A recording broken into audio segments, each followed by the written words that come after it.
আমাদেরকে ধোঁকা দেওয়ার শয়তানের কৌশলগুলি কিভাবে আমরা বুঝতে পারবো এবং এ থেকে বাঁচার উপায় কি?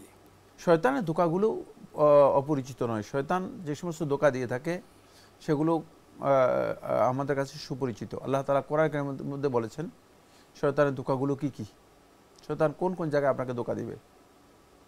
এক নম্বর, শয়তান যেখানে আপনাকে ধোঁকা দিবে সে ইয়াইদুকুমুল ফাকর, আপনাকে আল্লাহর রাস্তায় খরচ করতে বাধা দিবে।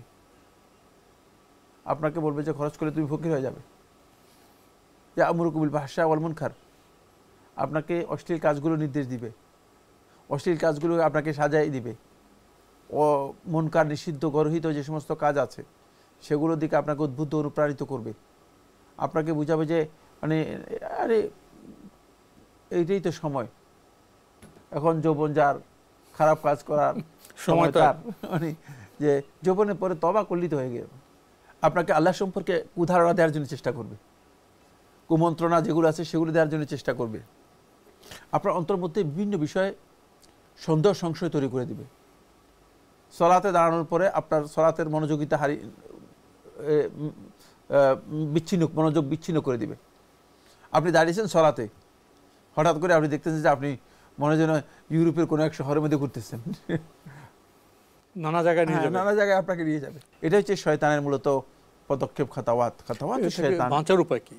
খাতাওয়াত শয়তান সম্পর্কে আলাদা কিতাব লিখেছেন শেখুল ইসলাম ইবনুল কাইয়িম রাহমাতুল্লাহি আলাইহি, এবং এই বিষয়ের উপর বিস্তারিত একটি বইও লিখেছেন এবং আলোচনা করেছেন শেখ আব্দুর রাজ্জাক আল বদর আল হাম্মাদ হাফিজাহুল্লাহ তাআলা, বিস্তারিত আলোচনা করেছেন।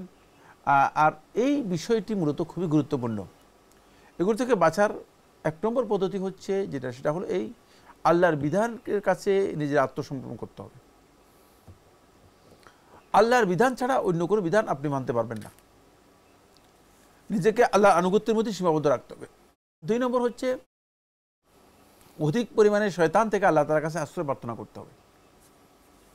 ইস্তিআযা বিল্লাহ, একজন আল্লাহর বান্দা হিসেবে তাআওয়াযু বিল্লাহ, তোমরা আল্লাহ রাব্বুল আলামিনের কাছে আশ্রয় প্রার্থনা করো। তাহলে আল্লাহ সুবহানাহু ওয়া তাআলা শয়তানের ওয়াসওয়াসা থেকে, শয়তানের কুমন্ত্রণা থেকে আল্লাহ তাআলা আশ্রয় দেবেন। দেখেন না মুআওয়াযাতানের মধ্যে আমরা কি বলছি, কুল আউযু বিরাব্বিন নাস মালিকিন নাস ইলাহিন নাস মিন শাররিল ওয়াসওয়াসিল খান্নাস। দেখছেন এতগুলো ইস্তিআযা করার পরে তারপরে আমাদেরকে শিক্ষা দিচ্ছে এটা, কুল আউযু বিল ফালাক মিন শাররি মা খালাক ওয়া মিন শাররি গাসিকিন ইযা। দেখছেন এইখানে আল্লাহ তাআলা কিভাবে শিক্ষা দিচ্ছেন। এই জন্য ইস্তিআযা রাসূলুল্লাহ সাল্লাল্লাহু আলাইহি ওয়াসাল্লাম ইস্তিআযা করতেন। রাসূলুল্লাহ সাল্লাল্লাহু আলাইহি ওয়াসাল্লাম আল্লাহ তাআলার কাছে আশ্রয় প্রার্থনা করতেন। সেই কারণে এই শয়তানের এই সমস্ত কাজ থেকে আল্লাহ তাআলার কাছে অধিক পরিমাণে আশ্রয় প্রার্থনা করবেন। তিন নম্বর কাজ হচ্ছে সেটা হলো এই কোরআন তেলাওয়াত, কোরআনের সাথে এবং আল্লাহ জিকিরের সাথে সম্পৃক্ত থাকবেন। তাহলে শয়তান এখানে কাছে আসতে পারে না। কারণ যেখানে আল্লাহর জিকির থাকে শয়তান দূরে যেতে হবে, সেখানে শয়তান ঢুকতে পারে না, শয়তানের স্পেস থাকে না। বিসমিল্লাহ বলে ঘরে ঢুকলে সেখানে সেই ঘর থেকে শয়তান পালিয়ে যায়, আর শূন্য থাকলে শয়তান প্রবেশ করবে। হ্যাঁ, জিকিরটা কত গুরুত্বপূর্ণ বিষয় আমরা অনেকেই বুঝি না। যেখানে যে অন্তরের মধ্যে জিকির, আল্লাহ তাআলা জিকির নিয়মিত থাকবে, যে ব্যক্তির মুখের মধ্যে আল্লাহ রাব্বুল আলামিনের জিকির নিয়মিত থাকবে, সুবহানাল্লাহ, আলহামদুলিল্লাহ, আল্লাহু আকবার, এই সমস্ত জিকিরগুলো যার মানে সবসময় সাথে থাকবে, এবং কোরআন তেলাওয়াতের মতো জিকির যে সব সময় তার সাথে থাকবে, সেখানে শয়তান কোনো অবস্থায় কাজ করতে পারবে না, শয়তান কাজ করার স্কোপ আর থাকবে না। সুতরাং এই কাজটা আপনাকে নিয়মিত মানে এই সাথে যুক্ত থাকতে হবে, যাতে করে আপনি শয়তান যাতে করে এখানে কোনো স্পেস, কোনো সুযোগ না পায়, সেটা আপনাকে খুব সতর্কতার সাথে খেয়াল রাখতে হবে। এরপরে জুমহুর সালফে সালিহিনগণ শয়তানের প্রবঞ্চনা, প্রতারণা এগুলো থেকে বাঁচার জন্য নিজেদেরকে নিজেদের স্থানকে যদি দেখেন যে এখানে থাকলে, এই পরিবেশে থাকলে আমি শয়তানের ওয়াসওয়াসা শুবহাতের মধ্যে পড়ে যেতে পারি, তাহলে পরিবেশ চেঞ্জ করতে পারে। এই জন্য তারা মসজিদে গিয়ে বসে থাকতেন। মসজিদে গিয়ে বসে থাকলে সেখানে আর শয়তানের জায়গা নেই, কারণ সেখানে তো আল্লাহর বান্দারা কেউ কোরআন তেলাওয়াত করতেছে, কেউ জিকির করতেছে, কেউ তেলাওয়াত করতেছে, কেউ ইবাদত করতেছে, কেউ সালাত আদায় করতেছে, কেউ নসিহত করতেছে, পরিবেশটা অন্যরকম করতেছে। হ্যাঁ, সেখানে আর শয়তানের জায়গা নেই।